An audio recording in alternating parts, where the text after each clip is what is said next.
Au bord de la Méditerranée, dans sa somptueuse villa de 5 étages, Abdulmajed aurait pu continuer à mener une vie paisible. Depuis sa terrasse, avec vue sur la mer, ce riche avocat affiche fièrement sa réussite. Dites-moi, vous avez une belle maison. Oui, merci beaucoup. Mais dans son pays, la Libye, une chose lui manque par-dessus tout. J'ai une bonne situation, ma famille aussi, mais ce qui nous manque, c'est la liberté. Et c'est pour ça que vous avez pris les armes? Oui, avec mes amis. Et s'il a pris les armes, c'est que dans Tripoli se déroulait cette semaine un événement historique.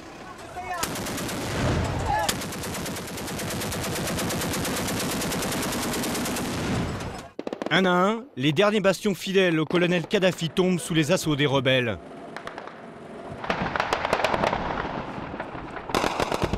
Alhamdulillah, all the people is free now. All the people, Tripoli, Zintan, Zawiya, all the people. Allahumma lik alhamd, boucham shoufa.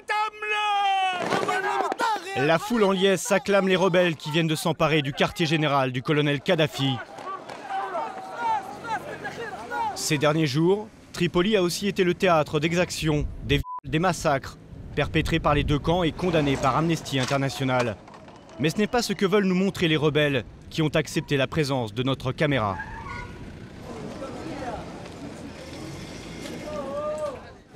Ce mardi 23 août, Abdulmajed a troqué sa tenue estivale contre son treillis de commandant. Toute la journée, il a pris part à ces violents combats et il parade dans ce qui était hier encore un des lieux emblématiques du régime Kadhafi. C'est ici qu'il organisait des cérémonies où les gens chantaient et dansaient. Et là, vous voyez, c'est là qu'il faisait des meetings, avec beaucoup de monde. Vous voyez ce qu'il en reste? Tombé 3 jours plus tôt, le palais du dictateur n'est plus qu'un mauvais souvenir. Un vestige qu'on fait visiter complaisamment aux journalistes étrangers.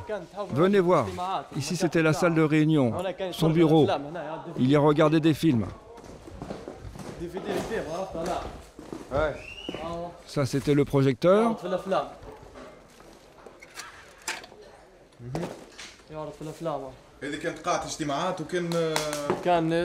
Oui, il les projetait là. Après le bureau, la salle de bain. Ça, c'est une de ces salles de bain. Regarde, où il prenait sa douche, ce crasseux. Mais le palais est un vrai labyrinthe. Et il y a encore de nombreux souterrains où pourraient se cacher des soldats de Kadhafi. Il y a plein de tunnels ici. Il y en a qui mènent à l'aéroport et à d'autres endroits. Il faut qu'on les inspecte.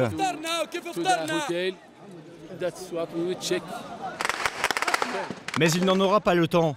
Les soldats de Kadhafi, toujours embusqués, lancent une contre-offensive.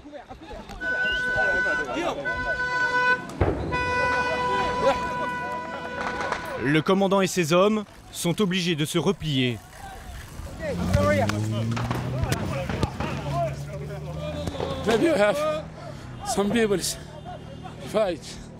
Il y a toujours des gens qui se battent.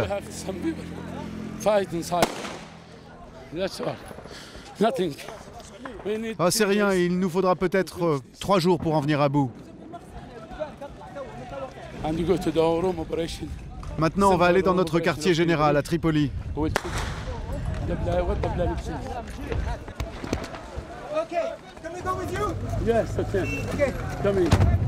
Dans la ville, c'est le chaos. Le commandant Abdulmajed devra changer 3 fois de véhicule pendant le trajet.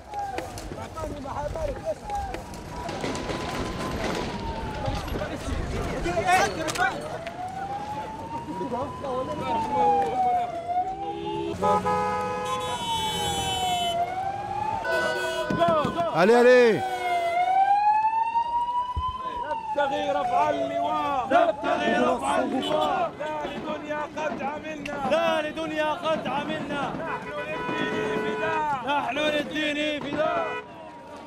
Alors que la quasi-totalité de Tripoli est aux mains des rebelles, la situation n'a jamais été aussi dangereuse.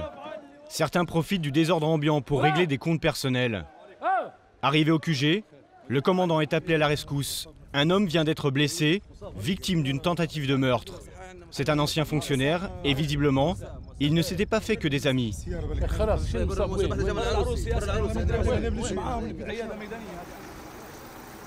Qu'est-ce qui s'est passé?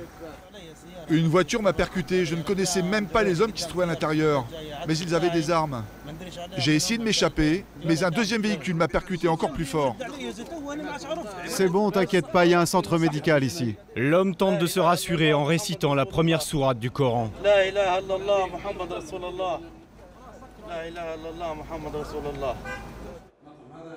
C'est sur un portrait de Kadhafi qu'on s'essuie les pieds avant d'entrer dans la salle de commandement. Les chefs rebelles font le point sur la situation. Tous les jours, nous avons des opérations. On essaie par exemple de protéger les banques, les bâtiments publics. Et après la révolution, on reprendra nos activités normales. Sur ce papier, un précieux renseignement. C'est l'adresse d'une villa où se cacheraient des soldats de Kadhafi. Ils veulent l'attaquer, mais ils n'en diront pas plus devant la caméra. Je vous ai dit, certaines de nos décisions sont secrètes.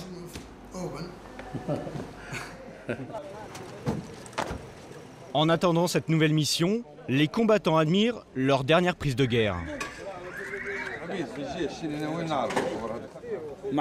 Cette arme, on vient de la récupérer lors de l'assaut du QG de Kadhafi. Il nous tirait dessus avec.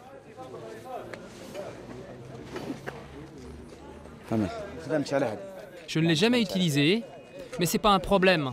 J'apprendrai. Bon, je vais faire comme si Kadhafi était en face de moi. La plupart d'entre eux sont des novices qui ont quitté provisoirement leur métier, le temps de faire la guerre.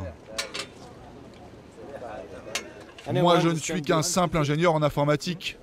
Je ne connais rien aux armes. Un canon d'ordinaire utilisé pour détruire les avions. Les rebelles s'en servent pour tirer sur les troupes de Kadhafi.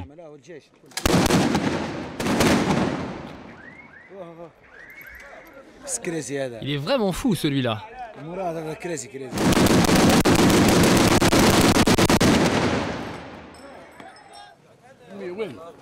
À la tombée de la nuit, en cette période de Ramadan, il est temps pour le commandant et ses hommes de manger pour reprendre des forces. Un buffet improvisé sur le parking de leur quartier général. D'où vient cette nourriture? Des voisins, des gens qui se trouvent autour. Ce sont des familles de Tripoli qui aident les révolutionnaires. Et ils apportent ça tous les jours? Oui, tous les jours. En solidarité avec les rebelles, ce sont des habitants de la ville qui nourrissent leurs troupes. Au menu de ce soir, il y a du couscous au poulet et aux olives. Un moment de repos qui ne leur fait pas oublier leurs objectifs. On aura leur peau au sniper. À seulement 17 ans, le jeune Slema prend les armes pour la première fois de sa vie. Comment as-tu appris à tirer? Par instinct. Tous les Libyens savent ça à la naissance.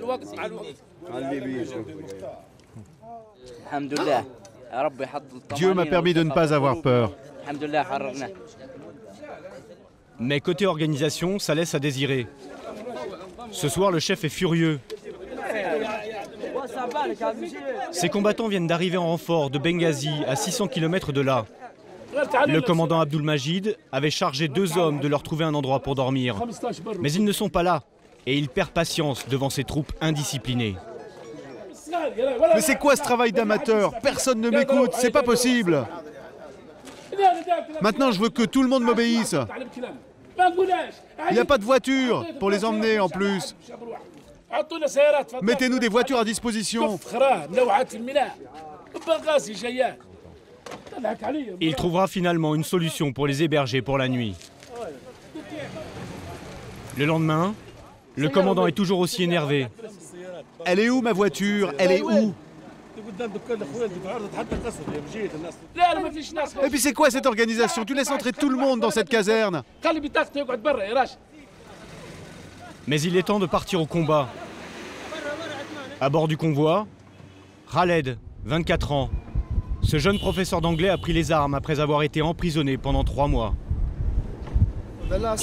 On s'arrêtera que quand tous les hommes de Kadhafi seront éliminés un à un. Pour se donner du courage, ces jeunes rebelles tirent en l'air. Mais ils sont vite recadrés par leurs aînés. Conservez les cartouches, les gars. Ouais, ne gaspillez pas.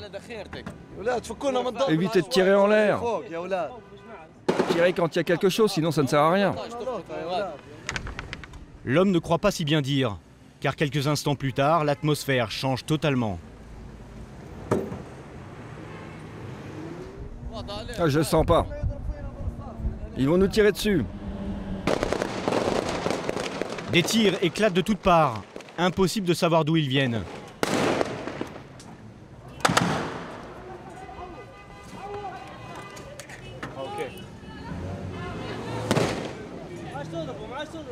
Arrivés près de la propriété des kadhafistes, les hommes du commandant se précipitent. Mais ils ne trouvent personne. Les propriétaires sont partis dans cette direction il y a une demi-heure. Les propriétaires sont partis et c'est maintenant que tu me le dis? Écoute, celui-là, prenez-le, prenez-le. Le commandant et ses troupes sont arrivés trop tard et l'informateur ne les a pas prévenus, ce qui provoque une fois de plus sa colère. Allez, faites-le monter. Tu te moques de nous, dégage, dégage. Monte, monte.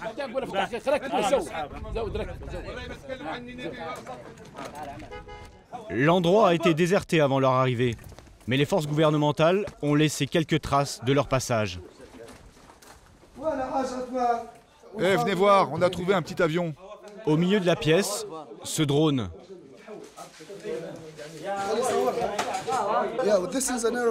C'est un avion sans pilote.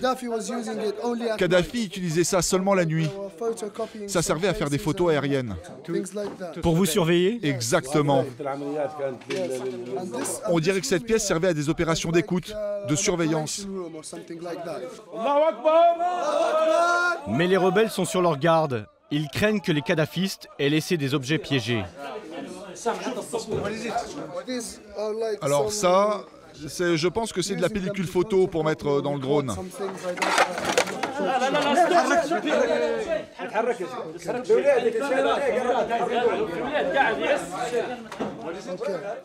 Je m'en fous, moi. Je suis prêt à mourir. C'est la victoire ou la mort. Vous pensez que c'est bientôt fini? Si Dieu le veut, ça sera vite fini. Le drone sera ramené au QG comme un trophée. En cette fin de semaine, les rebelles estiment avoir conquis 95% du territoire libyen. Il leur reste encore à faire tomber les dernières poches de résistance et, si possible, arrêter le colonel Kadhafi.